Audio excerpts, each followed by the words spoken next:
If you have felt stuck, right?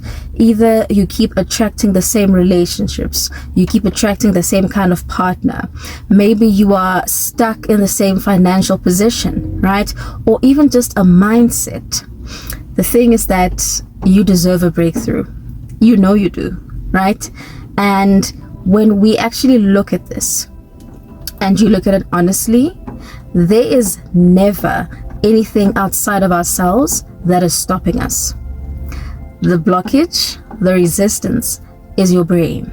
And the thing about it is that it can feel like there is this invisible force that is holding you back, right? If you are watching this video, I'm pretty sure you already know what the problem is. So we are going to get into a few solutions on how to not just get unstuck, but shift into your highest timeline yet. So the first thing we need to pay attention to, you have to break the familiarity bias. Our brains are built in to protect us.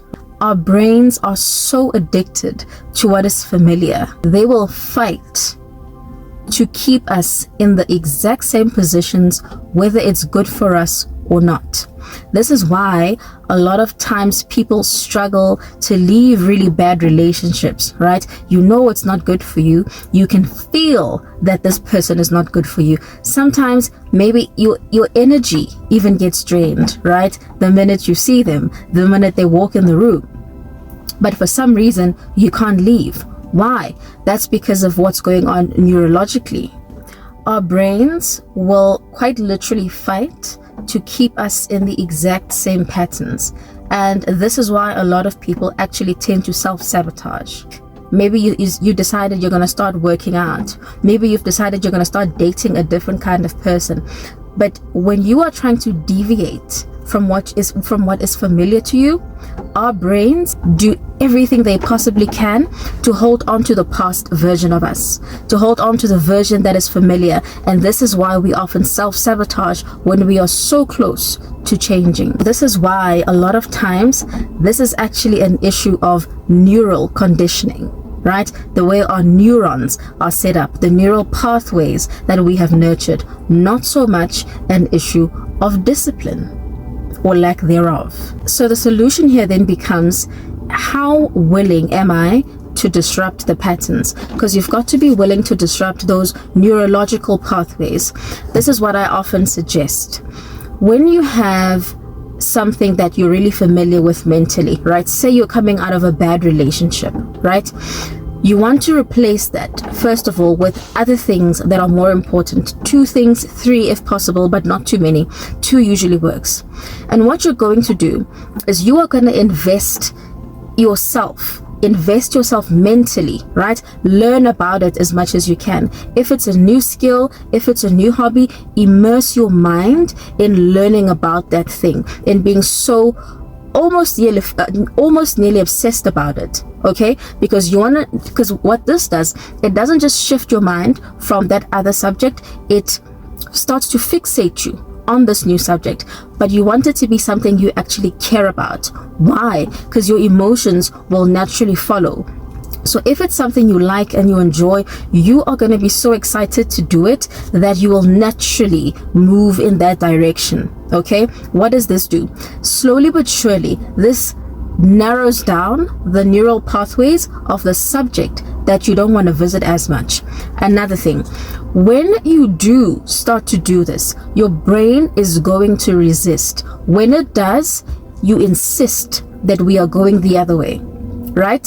So and especially when you have especially in those moments where it's a lot of emotion backed behind it, you especially want to use that to your advantage. Use those emotions to your advantage by conditioning your mind and of course aligning your feelings that no, I'm not interested in that anymore. This is what I'm doing. This is where I'm going now. And you focus wholeheartedly on that. Use that emotional charge. Second thing, use the law of cause and effect to your advantage.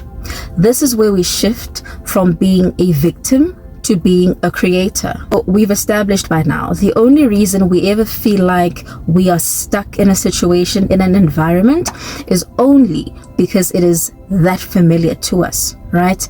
However, ancient wisdom and science have both proven to us that your world, your lived experience, is because of whatever's happening internally. So you want to turn the attention and the deliberate focus inward. Science has proven to us already that when you think about a subject consistently, it starts to create an electromagnetic field around you, okay? And this is what starts to shape your experiences. This is much like Christ said, right? As you believe, so shall it be done to you. In other words, you've got to not just understand, but you've got to accept that you are the driving force. You are the power supply, right? And so it becomes a matter of, I need to create deliberately, right? And when you do this, then you naturally shift from, okay, why is this happening to me? Why does this always happen to me? To, how did I create this? How did I contribute to this situation? Because when I know my part, then I can start to do something different, right? I can start to tune into my beliefs that created this. I can tune into my emotions that bought into this. For example, say it's a bad relationship that you don't like, right? And this could be anything, romantic, familial, friendship, anything.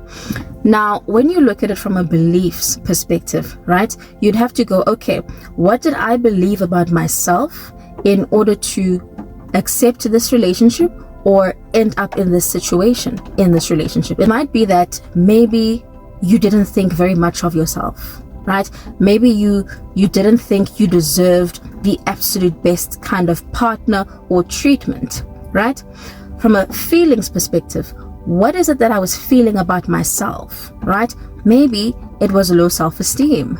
Maybe I wasn't up on my self-love yet, right? And so the combination of these then dictates how you behave externally. They dictate what you accept as well. The third point, you have to embody the future state of being now. Remember, anything that you have asked for in prayer, believe that you have received it and it will be yours. In other words, you don't have to wait for your breakthroughs. You don't have to wait for your miracles. No, you have to become the kind of person who receives miracles, the kind of person who's always on the receiving end of blessings, of opportunities, of successes.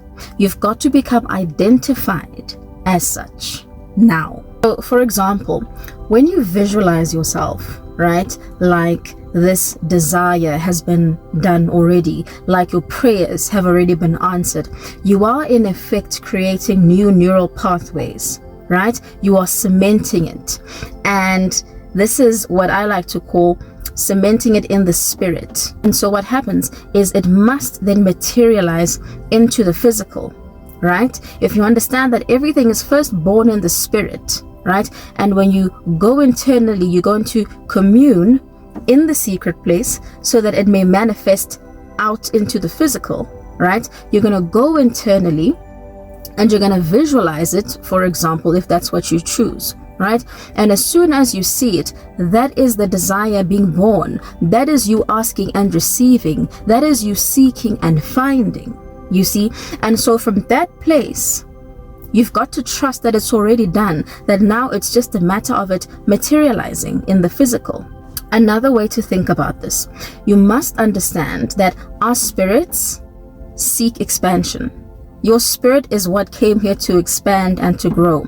The mind was created to aid us in this. This is why your reticular active system will scan your environment, right?